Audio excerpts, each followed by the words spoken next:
ഹൃദയപൂർവ്വം ഹൃദയദിന ആചരണം. തണ്ണീർമുക്കം ഗ്രാമപഞ്ചായത്ത് സാമൂഹ്യ ആരോഗ്യ കേന്ദ്രത്തിൻ്റെ നേതൃത്വത്തിലാണ് ലോക ഹൃദയദിനാചരണം സംഘടിപ്പിച്ചത്. നിരവധി പേരാണ് പരിപാടിയിൽ പങ്കെടുത്തത്.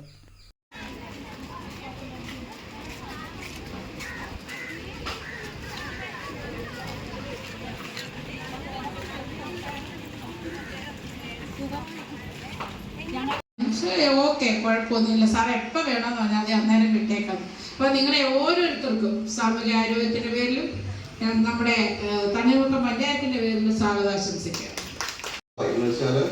ഒരു ഇത്ര എമൗണ്ട് സമയത്തിനുള്ളിൽ നമുക്കത് കൊടുക്കാൻ പറ്റില്ലെന്നുണ്ടെങ്കിൽ ആൾക്ക് ചിലപ്പം സ്ട്രോക്ക് വരാനുള്ള ചാൻസ് വരെ ഉണ്ട് പിന്നീട്. അത് മാത്രമല്ല, എന്താണെന്നൊരു ഐഡിയ ഉണ്ടല്ലോ അല്ലേ? അപ്പൊ ശരിക്കും പറഞ്ഞാൽ CPR ഉദ്ദേശിച്ച് ഇത്രേ ഉള്ളൂ. നമ്മള് ഇപ്പോ എന്താ പറയാ, ഒരു പരിപാടിയിൽ Thanneermukkom Grama Panchayat standing committee chairperson Mini Lenin അധ്യക്ഷത വഹിച്ചു. Medical officer Manu Mahindran CPR പരിശീലനവും ബോധവൽക്കരണ ക്ലാസും നടത്തി. Health inspector Beena Cherian, PHN Mini തുടങ്ങിയവർ സംസാരിച്ചു.